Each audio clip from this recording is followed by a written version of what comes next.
საოკუპაციო ზოლთან მორიგი გატაცება მოხდა.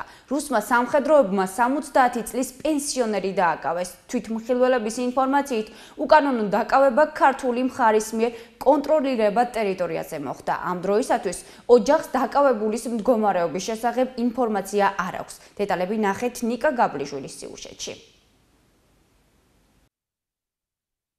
67 წლის ემირ ბალამწარაშვილი ოკუპანტებმა დღეს დილით სოფლის მინდვრებიდან გაიტაცეს. აცვი ყვებია, რომ ბალამწარაშვილი მინდვრებში მსხვილფეხა პირუტყვს მწყემსავდა.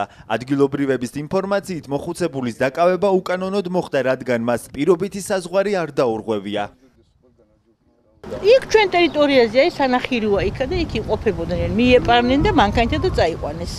რომ მიყავდა ბავშვი ბაღში და ხალხი აქეთ გარბოდნენ, შევეკითხეთ რა მოხდაო და გრინბერი გაიტაცესო, წაიყვანესო და მეტი არაფერი არ ვიცით ნამდვილად. გატაცებული მამაკაცის ადგილსამყოფელის შესახებ ამ დრომდე ინფორმაციას არ ფლობენ ოჯახის წევრები, თუმცა ისინი ვარაუდობენ, რომ ემირ ბალამწარაშვილი ოკუპანტებს უკვე ცხინვალში ჰყავთ გადაყვანილი. არ მეც იქით ნახირში იყო და იქიდან გაიტაცეს. სხვა არაფერი არ ვიცი. ეთყობა ყარაულობდნენ წინა დღეებში ბავშვები ხამდათ გატაცებული. ის ბავშვები ეთყობა უთლოვნებილო იყვნენ გამოუშვეს და ემას რას იზამენ ახლა. შეაწერა მე ფულესა გადაახდენებენ და გამოუშვეს.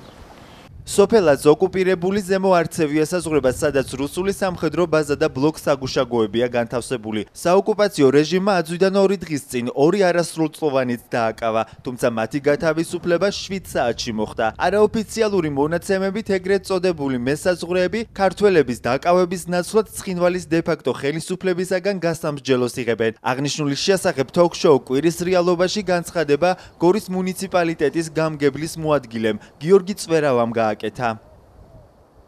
ჩვენი არაოფიციალური ინფორმაციით აქ ხდება მსგავსი რამ, რომ რუსი მესაზღვრეები, რომლებიც ასე უხეშად რო ვთქვათ, იჭერენ ჩვენს თანამემამულეებს, ჯილდოვდებიან იქ პრემიებით, ანუ როგორც ასეთი საზღვრის დამღვევებისთვის, არ ვიცი ახლა იქ პრემია რამდენი არის. ანუ რამდენ ადამიანსაც დააკავებენ? დიახ, რამდენ ადამიანსაც დააკავებენ, ანუ პრემიას მიიღებენ, ანუ არაოფიციალური ინფორმაციით ესეა ცნობილი ჩვენთვის.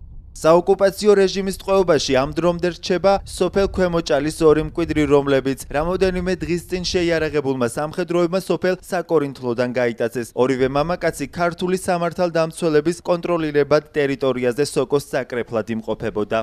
საკორინთლოდან 2 აყვანილიო და ალბათ ერთ-ერთი ჩემი ბიჭი. გუშინ დილით წავიდა სოკოზე და აღარ მოვიდა და იმის შემდეგ არაფერი არ არასამთავრობო ორგანიზაცია ინფორმაციის თავისუფლების განვითარების ინსტიტუტის მონაცემებით 2015 წლის პირველი კვარტლის განმავლობაში რუსეთის ფედერაციის ჯარების მიერ საოკუპაციო ხაზის გადაკვეთის დარღვევისთვის 129 პირია დაკავებული. ეს რიცხვი ყოველდღიურად იზრდება.